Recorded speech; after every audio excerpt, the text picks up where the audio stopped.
양도 양수가 가능한 허가업을 영위하고 있는 영업정지 처분을 받게 되었는데, 불가증력을 갖게 된 후에, 불가증력은 다툴 수 없다는 거지 그 처분이 적법하다는 게 확정된 건 아닙니다. 법원의 심판으로 확정된 게 아니죠. 법원의 심리로 확정된 게 아니고, 다만 그냥 쟁송 기간을 경과해서 당사자가 서로 다툴 수 없다, 그런 뜻이지, 이게 그 제소 기간을 도과했다고 해가지고 그 처분의 적법성이 확보된 거는 아니죠. 적법하다는 게 확정된 건 아니에요. 불가증력, 불가변력 그 차이들과 이게 무슨 의미인지 행정심판, 행정소송에서 잘 구분하고 있어야죠. 우연히 알게 되었대요. 불가증력이 발생한 다음에 적절하지 않은 거. 양도양수가 가능한 허가업에서는 대물허가와 혼합허가가 있고, 대물적 처분 성질과 대인적 처분 성질 두 가지가 혼합되어 있죠. 사유가 없는 한 양수인에게 포괄승계 되고요. 다 같이 넘어가야죠. 뭐 특별한 거 없고요. 네. 위와 같은 허가업의 양도양수와 관련하여 선의의 양수인을 보호하기 위한 법 제도로는 확인 제도가 있다. 네. 위 처분이 불가증력을 갖게 되었다는 것은 소정의 기한을 경과하여 절대적으로 소멸된 상태, 청구나 소송 제기가 불가능해졌다는 뜻이죠. 불가증력. 뭐 여기까지 다 이상 없는데요. 해당 처분이 불가증력을 갖게 되었다는 점에서 갑은 공무원의 고의과실에 의한 위법을 이유로 하는 손해배상 소송을 제기할 수 없게 된다. 그러니까 이게 아니라고 그랬죠. 네. 가장 중요한 것, 이게 정답지문으로 냈네요. 불가증력이 된 거는 다툴 수 없게 된 거지, 기간이 지나서. 근데 그렇다고 해가지고 그 적법성이 담보됐다는, 확정됐다는 뜻은 아니죠. 그러니까 공무원의 고의과실 잘못 있으면 그냥 이걸 이유로 국배법상의 손해배상 청구하면 됩니다. 여기 시효 다 나와 있죠. 민사상 손해배상 청구는 안 날로부터 3년, 있은 날로부터 10년이죠. 네, 이런 식으로 그 시효에 딱 걸리는지 안 걸리는지 그게 문제가 되는 거지, 처분이 불가증력이 발생한 거랑은 아무 상관이 없죠. 네, 되게 중요한 거 낸 거예요. 이런 너무 기본적인 문제보다는 이런 문제가 좀 낫죠, 차라리.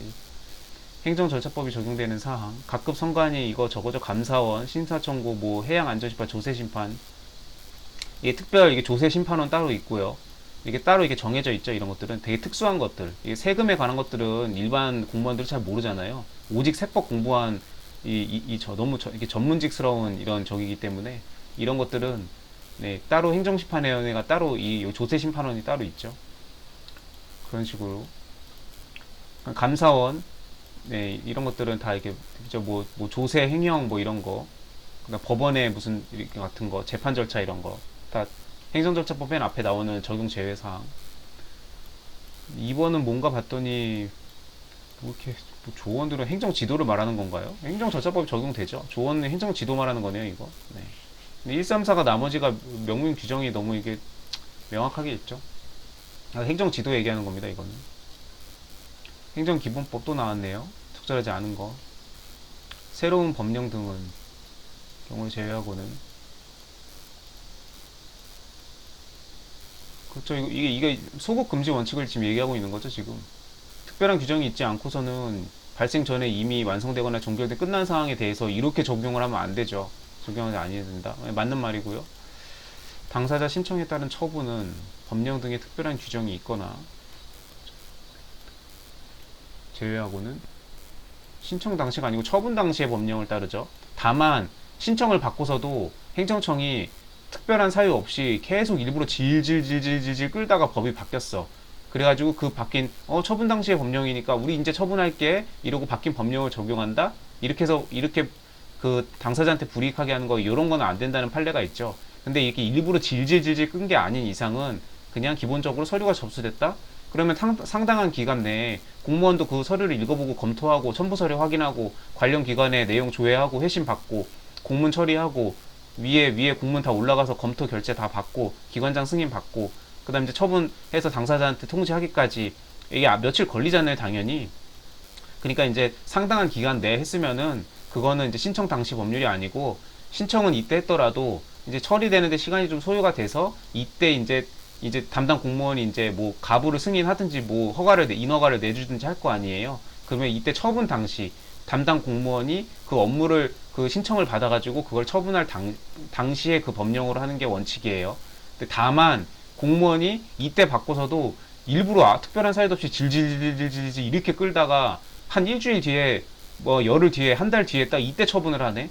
근데 그 사이에 법령이 바뀌었어. 그래서 바뀐 법령으로 적용하겠습니다. 처분 당시가 원칙이니까요. 이러면은 이 사람한테 이거 저기 할 수 있죠.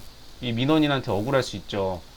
그렇기 때문에 그런 경우를 제외하고는 네, 처분 당시입니다. 처분 당시. 처분 당시의 법령. 네, 굉장히 중요하고 굉장히 기본적인 내용이죠. 다 이렇게 중요한 내용들을 이렇게 다 답안 그 구성을 하네요. 네, 이게 신청 당시가 틀렸고요. 2번 틀렸어요.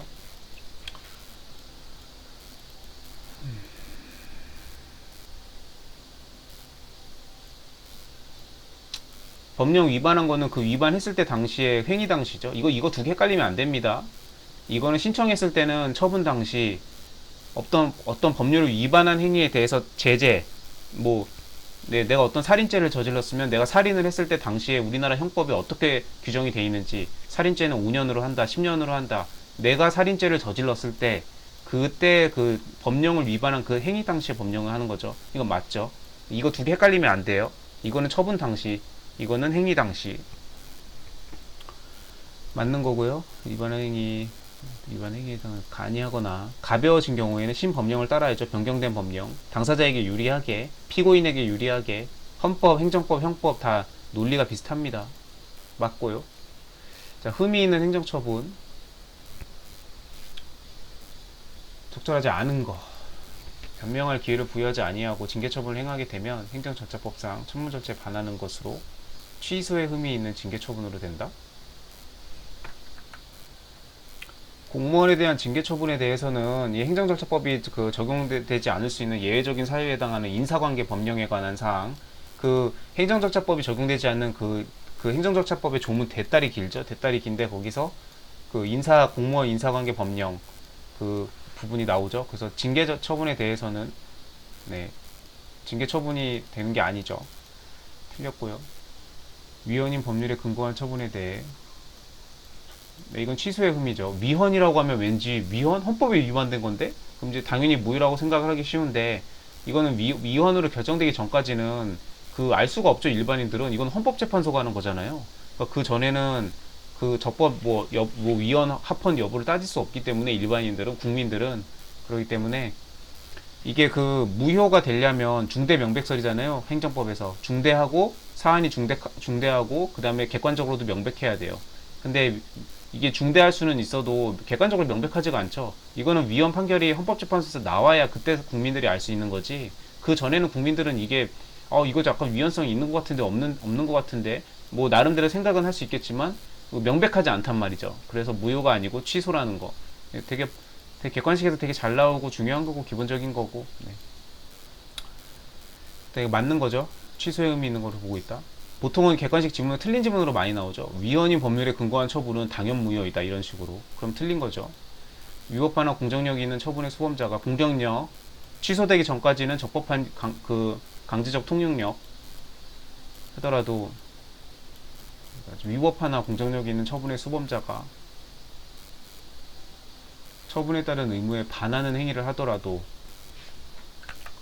그거 말하는 거죠. 그 경찰청이 그 운전면허 취소 처분을 했어요. 근데 그게 위법한 처분이었던 거죠. 운전면허 취소가. 그러니까 운전면허가 적법한데 잘못 취소한 거예요. 취소하면 안 되는데. 자, 그러면은 운전면허 취소 처분을 받았지만 이 사람이 만약에 운전을 했어요. 운전을 막 하고 있다가 왜냐면 자기는 적법하다는 걸 알고 있으니까 행정청이 취소했지만 자기는 적법하다고 생각하기 때문에 계속 운전을 했어요. 근데 나중에 그 민원인 생각대로 이 운전면허 취소 처분이 위법하다고 해가지고 그 취소 처분이 취소됐어요. 그럼 이제 이 취소 처분이 취소되면 이게 소급화의 효력이 발생하죠. 그러면 애초부터 적법한 운전면허로 운전한 거기 때문에 그 운전면허 취소 처분을 받고 그 이후에 운전을 한 것이 무면허 운전죄가 되지 않죠. 네, 그 얘기입니다. 이것도 되게 많이 나오는 거죠. 과세처분으로 인한 조세채권을 강제 징수하기 위한 체납처분에 이르러 해당 과세처분에 근거가 된 법률 규정이 헌법처분 위헌으로 선언되었다면 체납처분하면 안 되죠. 체납처분 당연 무효로 된다는 것이 판례 입장이다. 이거 맞는 거죠. 아까 이거랑 헷갈리면 안 돼요. 이거는 지금 과세처분을 하면 그 다음에 이제 그 사람이 세금 납부를 안 하면 체납 절차에 들어가잖아요. 근데 과세처분까지 하고 이제 체납처분을 할 때가 됐는데 이 과세처분의 근거가 되는 그